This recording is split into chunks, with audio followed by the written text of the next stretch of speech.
Hello and welcome to the Scholar Circle, scholarcircle.org. I'm Maria Armoudian. In this hour, inflation dominates the news in the United States. But what is the traditional media getting wrong about the story?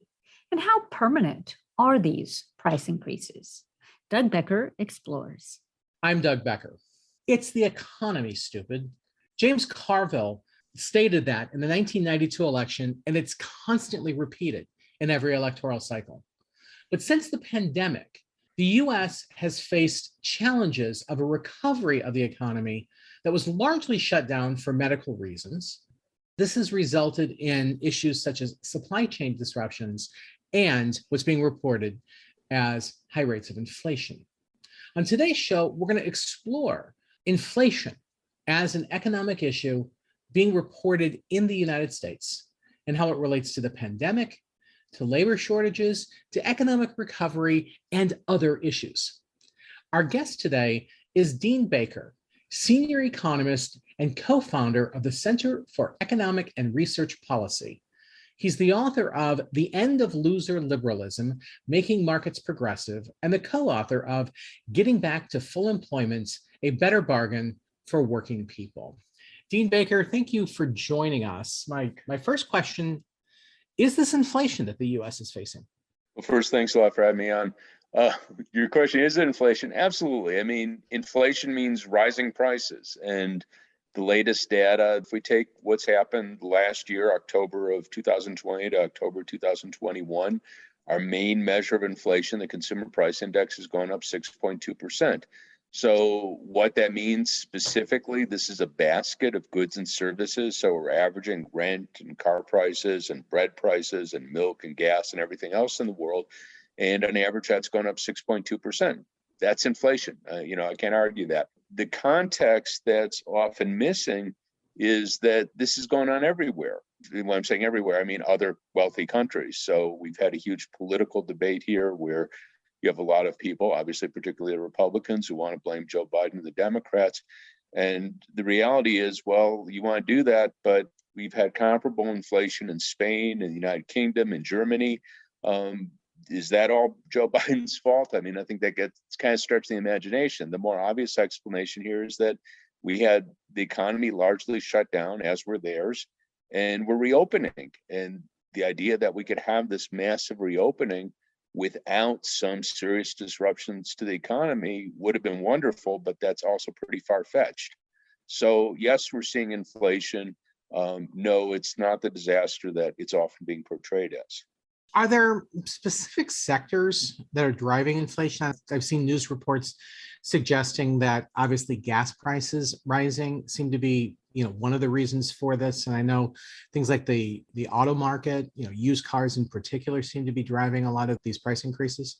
There are particular sectors that are really big trouble areas. And this is part of the reason why many of us don't see the inflation as an ongoing, enduring problem.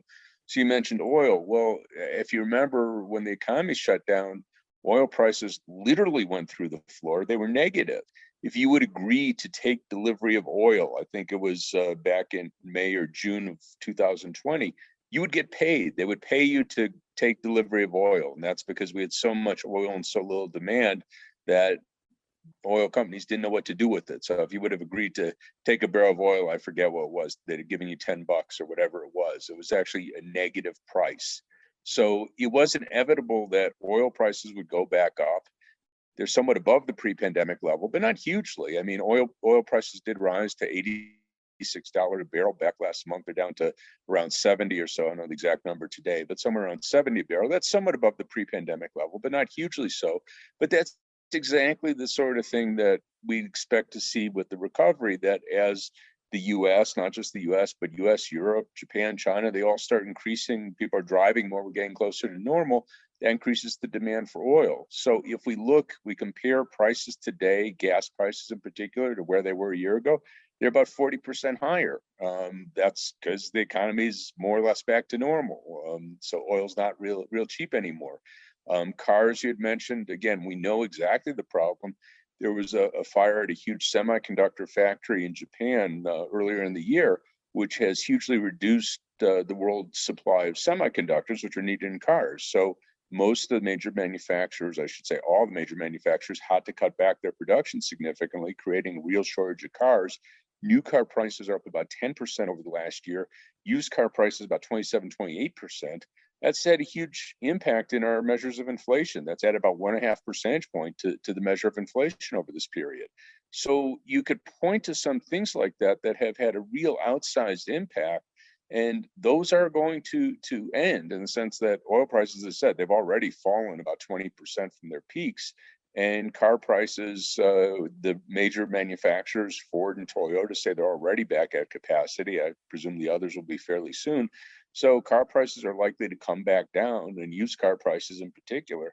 So that's the story why I and many others believe that this burst of inflation is a temporary story associated with the reopening of the economy, and it will come down. I mean, I don't expect it to be negative, but we will see much lower inflation in the coming year. On oil prices, what's the possibility that they'll actually kind of self-correct? Because what you're suggesting is that the reason why oil prices, and actually specifically the price of a gallon of gas at the pump, has gone up is because there's just more demand for it. And I guess we've learned a lesson from the pandemic that as demand drops, the price will drop. So consumers respond to the rising oil prices by choosing, for instance, more fuel efficiency vehicles, which of course, the possibility of tax credits or other economic incentives to deal with issues like, carbon emissions and climate change. Is there a lesson to be learned here?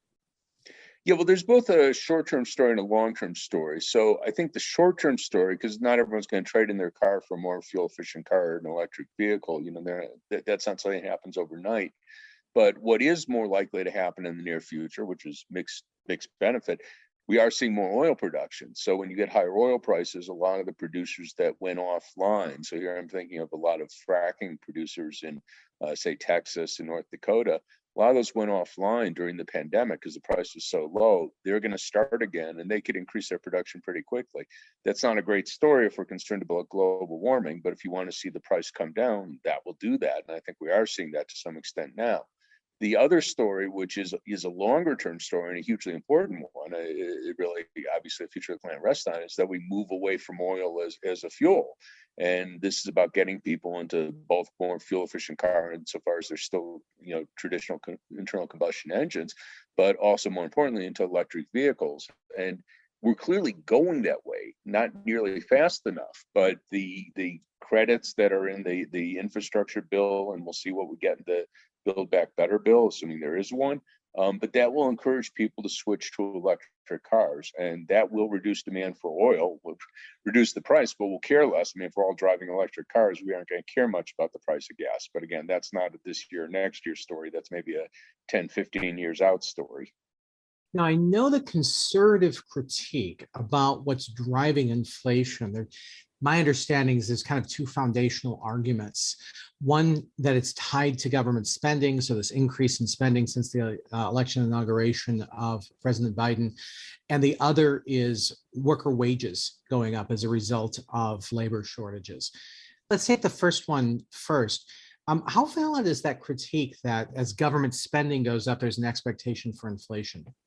Well, the issue with government spending is that it boosts the economy, boosts demand in the economy.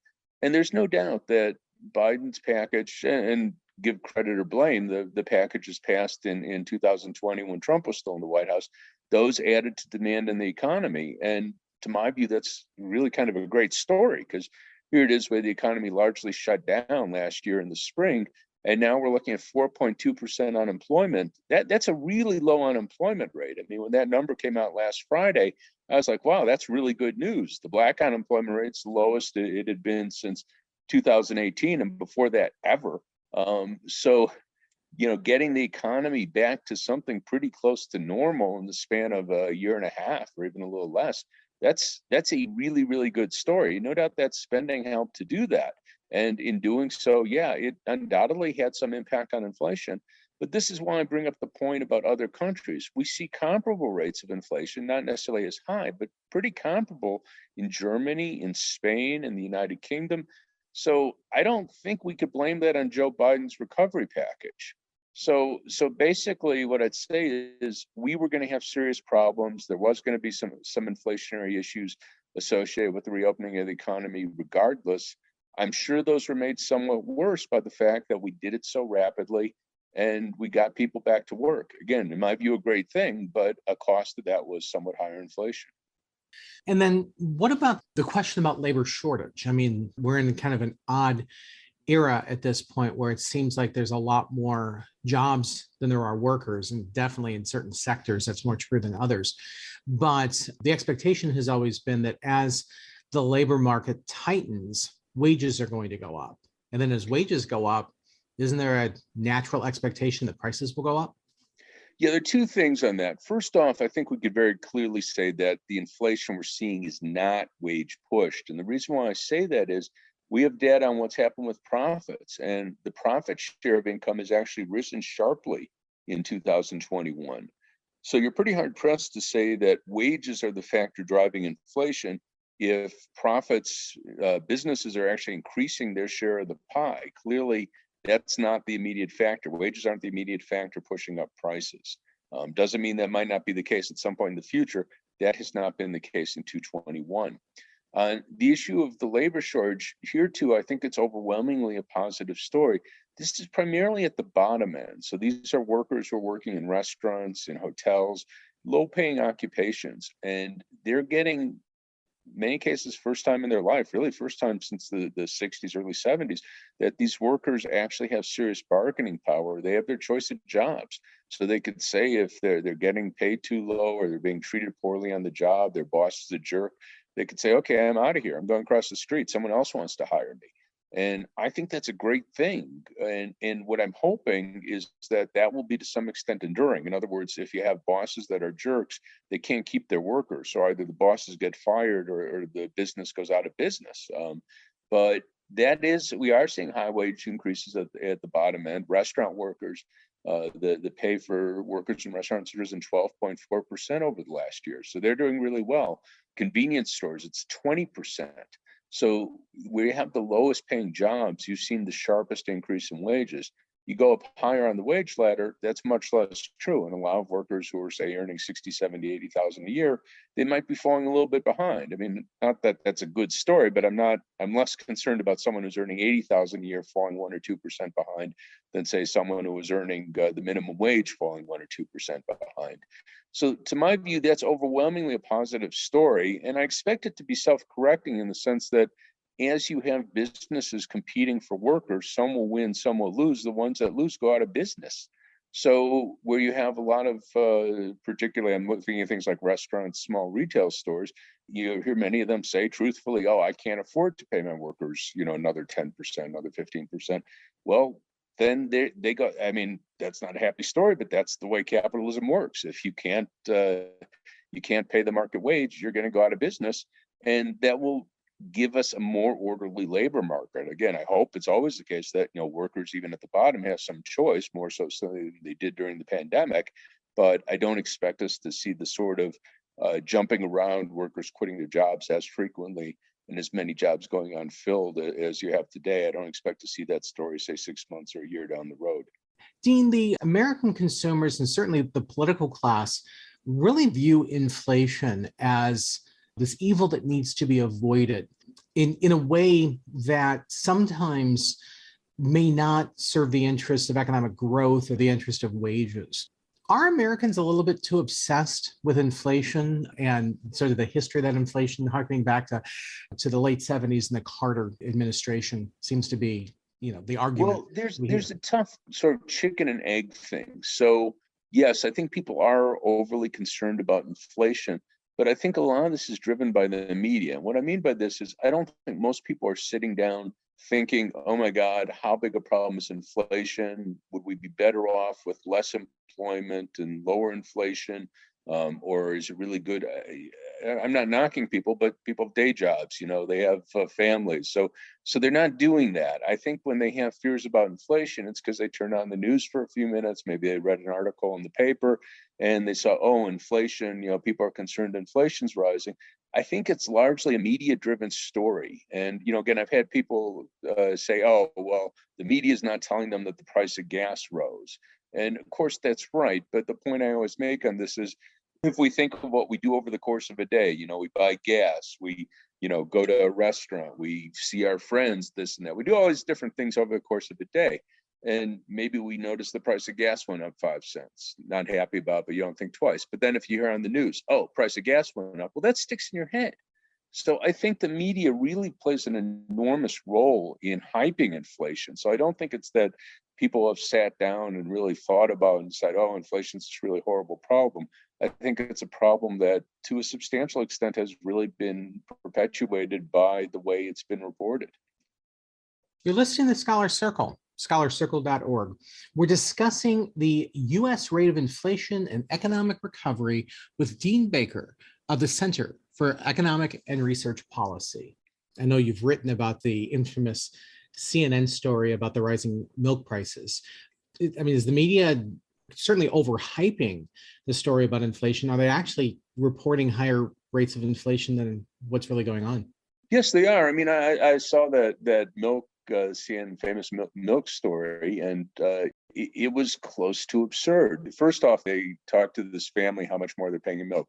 None of us know how much more this family is paying in milk. We don't know them. We don't know what their story was. What we do know is what happened to the price of milk over the last year. It went up 4%. Not trivial, but really not that big a deal. There's a lot of years you could point to the price of milk going up by more than 4%.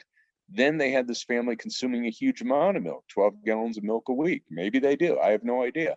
But that's an unusual family if that's the case. So presumably you want a family that's more typical that you're presenting to the public. Then on top of that, they didn't talk about what was going on with their wages. They're presented as moderate income people. Well, they probably have had big pay increases if they're moderate income people. So almost certainly their pay increases hugely outweigh what the additional money they have to pay for milk and other items. And then on top of that, they presumably have kids. If they're drinking 12 gallons of milk a week, they're getting the expanded child tax credit. So rather than suffering from a hardship, this family almost certainly is doing pretty well. Again, none of us know the specifics of this family, but a typical family in that position should be doing pretty well, whereas CNN presented as the exact opposite. I should mention the New York Times, and I pick on the New York Times because I think of them as the best. They did the exact same thing with gas. They had someone who just used an incredible amount of gas, if we take them at face value, and said they had to work 15 hours extra a week to cover the higher cost of gas. And, if you back that out, they'd be buying something like 200 gallons of gas a week. And, I have no idea how much gas this guy buys, but that's clearly not typical. Absolutely. When considering the supply chain issues, and this came up in our conversation last week, we know that consumers have been buying a lot more goods, in part because the pandemic has shut down a number of the service industries. So we all have this money that we used to pay on for services that we can't go out and do. So we're buying goods. Is that tied at all, to then the rising inflation? Or are those really two different issues? No, that's a big chunk of that. And again, we could see the picture pretty clearly here. So we saw a huge increase in demand for goods beginning in the spring, continuing to the summer, both because people had more money. We had the pandemic checks, but it was also the case, as you said, people weren't going to restaurants, they're not taking vacations, they're not spending money on services that they would ordinarily be spending. So that led to this huge increase in demand for goods. At the same time, we also see that the supply chain, first off, we had a lot of issues, our ports not being up to snuff. We really neglected modernizing them as part of the infrastructure package. It is supposed to modernize them, but we hadn't done that. And also a real shortage of workers in key areas, particularly trucking. Again, that's results from trucking companies not paying enough. So people don't want to work in trucking. So that led to this huge supply chain issue, which has contributed a lot to higher prices. The positive side, again, why I'm optimistic about the future on inflation, is that we are getting through them. Some of them, we're hearing about measures that the Biden administration has been working with the ports to try to speed the rate at which items go through. But probably the more important factor is that it's going to be self-limiting. So people who bought a car, bought a new television set, bought a new refrigerator, all these kind of big ticket items, if you did that in the spring or summer, you're probably not going to be doing that again this winter. So we're going to see, and we are seeing, a fall off in demand for goods, a lot of these goods. And of course, also people are going back to restaurants, and we're spending more in restaurants now than we did before the pandemic. People are flying more. We're almost back to pre-pandemic rates of air travel. So we are seeing the shift back to a more normal economy. And that's going to lessen. I don't know if it's going to eliminate. I don't know how long it'll take us to get through all the backlog with supply chains, but it's definitely lessening the problem. And we're already seeing that, the benefits of that. I've been following television sets. We'll see what happened to the price of television sets tomorrow when the new consumer price index comes out. But television prices had risen rapidly at 9.8% from March to August, which is like a 25% annual rate. That's a really big deal. They've fallen since then, the last 2 months, 2.8%. We'll see what happens to the November data, but that suggests that the backlog that was created with all people buying television sets, we've gotten through that, and prices are now falling. We'll see if they go back to where they were before the pandemic. My guess is they probably will. I don't mean next month, but sometime in 2022. So I think we are getting through this big backlog, and when we do that, that's going to mean prices of a lot of goods, not just will they stop rising, but they're actually going to fall. Now, another market that just seems to be remarkably inflated, we're really talking about bubbles here, is real estate. I guess first, is this tied to the same sorts of issues that we've been talking about? Is there something else going on? I'm worried when I see just how big this bubble is in real estate. Last time we saw a bubble like this, we ended up seeing it bursting pretty hard in 2008. There's two different stories going on with real estate. One is that we see very low mortgage rates. So the mortgage rates fell at the start of the pandemic. They'd been around 4.1, 4.2% if you go back to February of 2020, and they got it down as low as around 3%. And they're currently, I'd have to double check, but somewhere around 3.2 today. So they're very low mortgage rates. So when you could get very low mortgage rates, it tends to put upward pressure on prices. So that's part of the story of the increase in house prices. The other part is a more interesting and I think likely enduring one, is that we've seen increased opportunities for working from home. Now, some of that is just pandemic and will go away, but I think much of that will be enduring. In other words, people are going to be able to work from home, if not completely, maybe 3 days a week, 4 days a week, show up at the office once a week or something, which means you don't have to live close to your work. And what we've seen with house prices is the biggest increase in house prices has been in smaller cities, in some cases towns, and in a lot of the high-priced areas, places like New York, Boston, Washington, D.C., San Francisco, prices have been fairly weak, in some cases actually falling. So that's a relocation story. As I say, I think that's overwhelmingly positive. Will that be enduring? My guess is it probably will. I don't mean prices won't fall. What I always say to people is, if suppose the mortgage rates go back up to 4.1, 4.2, which is still low by historic standards. So I'm not predicting mortgage rates will go through the roof, but it wouldn't surprise me at all if we're talking a year, 2 years from now, the mortgage rates are somewhat higher than they are today. That probably will put somewhat downward pressure on prices. But this price increase, unlike the 2.7, the price increase in the first part of the zeros, this is driven by the fundamentals of the market. People are willing to spend more on a house, both the interest rate part of the story, but the other thing is, if you're working from home, you need more space, and also you're spending less on commuting, so you don't have to spend so much money driving or taking a train or whatever it might be into your work. You don't need to. You have work-related expenses, like maybe you buy lunch at work. You have to have your clothes dry cleaned. I mean, there's all these expenses associated with going into an office that you don't have if you could work from home. So I do think that the rise in prices is likely enduring. And again, I'd say mostly a good thing, because many of us had seen this story where a lot of people are priced out of the markets in places like New York and San Francisco. That's not going to end overnight, but insofar as we see somewhat downward pressure on the prices in those places, and instead smaller cities or places like Detroit that had been losing population, if instead those turn around and actually become places that have more vibrant economies, that's a great thing. Interest rates, it seems as though that the institutions, like for instance, the Federal Reserve, is not responding to this inflation in a way that suggests that they think it's long term. I mean, is it fair to say that the financial institutions are indicating they think this is going to be a short-term inflation rather than something long-term? Yeah, very much. And it's something, I've often been skeptical of the wisdom of financial markets because I was warning about the stock bubble in the 90s and then the housing bubble in the zeros. So I realized financial markets very much can be wrong. But if you look at the interest rate on 10-year treasury bonds, last I looked, it was about 1.5%. There's no way on earth people are holding a 10-year treasury bond at 1.5% if they think we're going to see 5 or 6% inflation for the next 3, 4, 5 years. That makes zero sense. So they're betting that this inflation is very much temporary. That's, of course, the explicit view of the Federal Reserve Board. Jerome Powell, the chair, has said that repeatedly.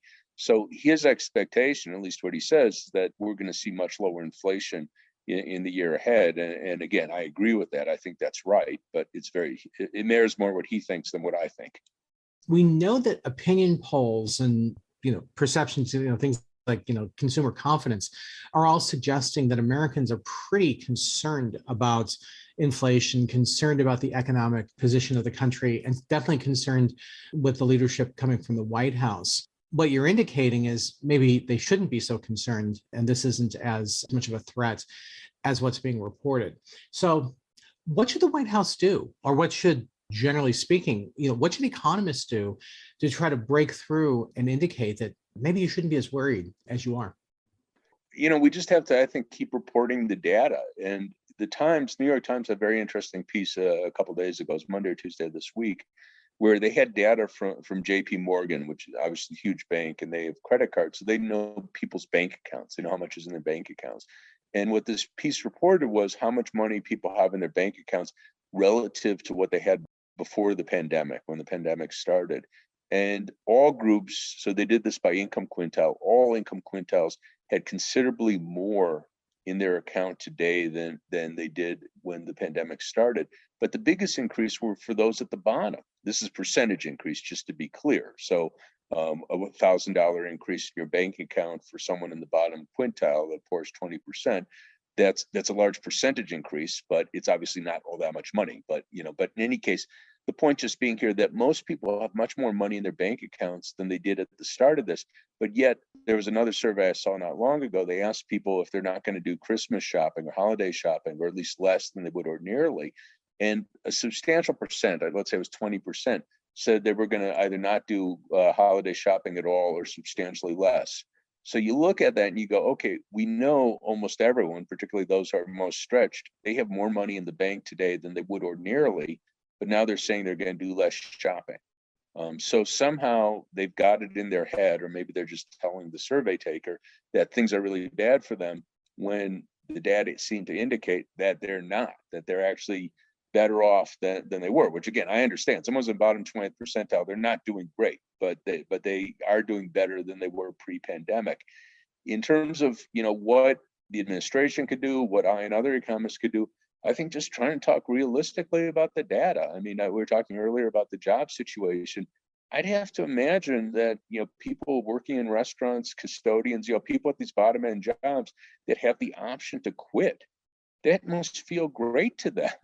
And, I think talking about that would be a great thing, because, here it is, you have people saying how horrible the economy is. You have all these people, a lot of them hate their jobs. They really hate their jobs. They're unpleasant jobs. They had a boss who was a jerk. And now they could just say, well, I'm going across the street and there's someone offering me more money and they seem like a better boss. That has to be great. And I think it's really important to talk about that, because that is something that, the Biden administration could rightly take credit for that. And of course, if you want to get a raise at your current job, the best way to do that is get a better offer someplace else. And then even if you like your current job, that you can, ask them to offer to match it. and yeah, exactly. Frequently that's actually the only way. Yeah. No, exactly. These workers at the bottom have bargaining power that, again, we haven't seen for many decades. So the story is that inflation is real, but perhaps is not as permanent as what's being suggested. And even more importantly, I think the story is that we need to delve much more deeply into these numbers, much more deeply into these narratives to get a better picture than certainly what a number of the media sources have been presenting to us. So thank you very much. We've been discussing inflation and the economic recovery here in the United States. Our guest has been Dean Becker. senior economist and co-founder of the Center for Economic and Research Policy. He's the author of The End of Loser Liberalism, Making Markets Progressive, and co-author of Getting Back to Full Employment, A Better Bargain for Working People. Thank you very much for joining us. Thanks a lot for having me on.